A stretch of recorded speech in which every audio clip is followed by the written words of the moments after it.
દ્રશ્યો જોઈને લાગશે કે આ કોઈ જંગલ છે, પરંતુ આ જંગલ નહીં, ગમન દાદાનું ખેતર છે. 82 વર્ષના ગમન વસૈયા નિવૃત્ત શિક્ષક છે. 2010થી તેઓ સંપૂર્ણપણે પ્રાકૃતિક ખેતી કરતા હોવાનું જણાવી રહ્યા છે. દાહોદના સંજેલીના વાસિયા ગામે તેમની વાડી ગમનભાઈની વાડી તરીકે જાણીતી છે. આ ખેતરમાં 1000થી વધુ ચંદનના ઝાડ, 300થી વધુ આંબા અને 100થી વધુ સાગ સહિત અનેક પ્રકારની વનસ્પતિ, શાકભાજી અને ફળોનું વાવેતર થયેલું છે. ઔષધીય જડીબુટ્ટીની વાત કરીએ તો અહીં સર્પગંધા, અશ્વગંધા, કરિયાતુ, લક્ષ્મણ ફળ, અર્જુન, રામફળ, હનુમાન ફળ, સીતાફળ, આ ઉપરાંત પાનફૂટી, શતાવરી, અજમો, સારીવા, કપૂર, બ્રાહ્મી, દહીમન, નગોડ, ખેર, પારિજાત અને મધુનાસિક, જાંબુ, તજ, અશોક, લસણવેલ, આ ઉપરાંત દોપતીલતા, ગજ, પીપર, રુદ્રાક્ષ સહિત અસંખ્ય ઔષધીય જડીબુટ્ટીઓ વાવેલી છે.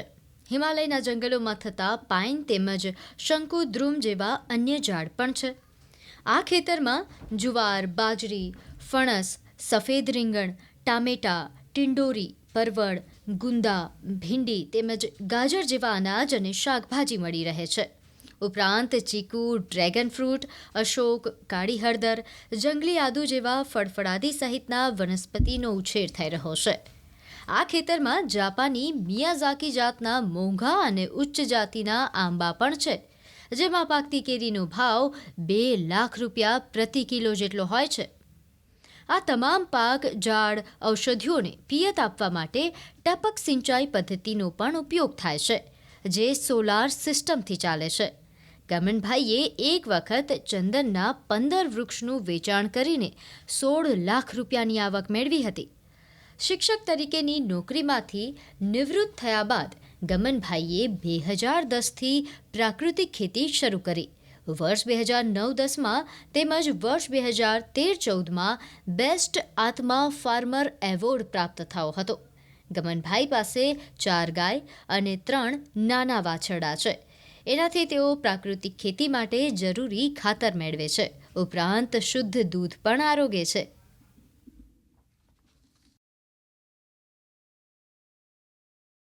હું જ્યારે શાળામાં શિક્ષક હતો ત્યારે દર વર્ષે વિજ્ઞાન મેળો ભરાય અને એ વિજ્ઞાન મેળામાં મેં ઔષધીય વનસ્પતિઓ રજૂ કરી અને જિલ્લામાં પ્રથમ નંબર આવ્યો.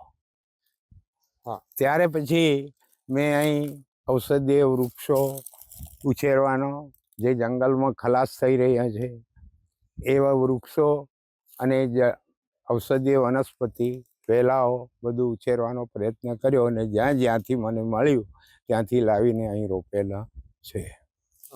હાલ કેટલા ચંદનના છે, કેટલા આંબાના છે, કઈ કઈ ઔષધિ છે, કઈ પ્રકારની વાવણી કરેલી છે?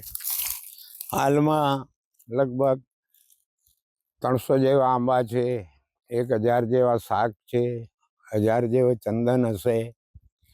એ ઉપરાંત બીજી 70 જાતના વૃક્ષો છે.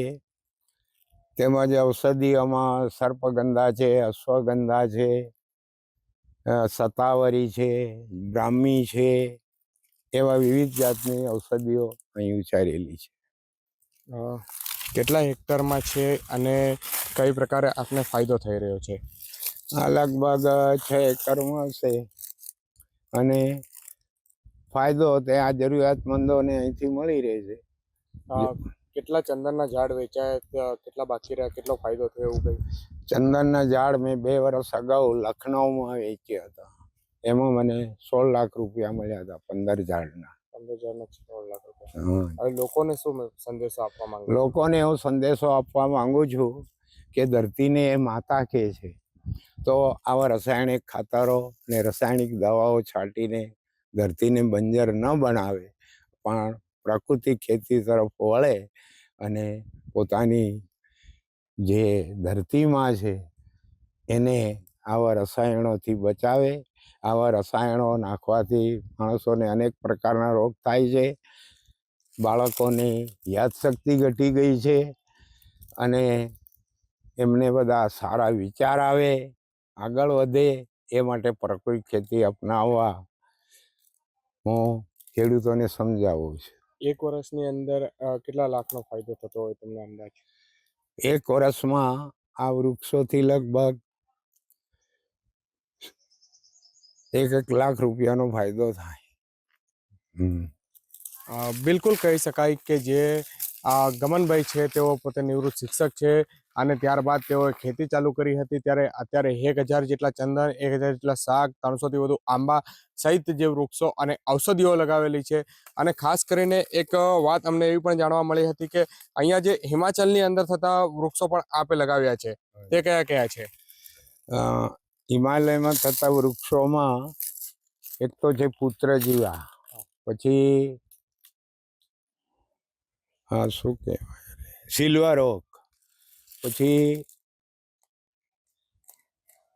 પેલું બીજા કાચનાર, પછી અશોક વૃક્ષ જેવા વૃક્ષો પણ વાવેલા છે.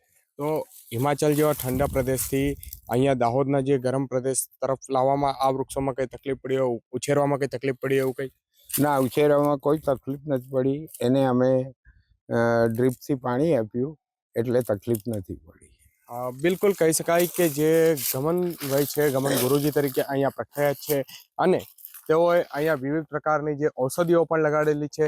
આંબા, ચંદન, સાગ સહિત જે હિમાલયમાં જે વૃક્ષો થતા હોય છે, જે છોડ ઉગતા હોય છે, તે પણ અહીં લગાવી અને વાર્ષિક લાખો રૂપિયાની આવક કરી રહ્યા છે. અને અન્ય જે ખેડૂતો છે તેઓને પણ પ્રાકૃતિક ખેતી તરફ વાળવા માટેના પ્રયાસો હાલ તેમના ચાલી રહ્યા છે. સૌરભ ગેહલોત, ન્યૂઝ 18 ગુજરાતી, દાહોદ.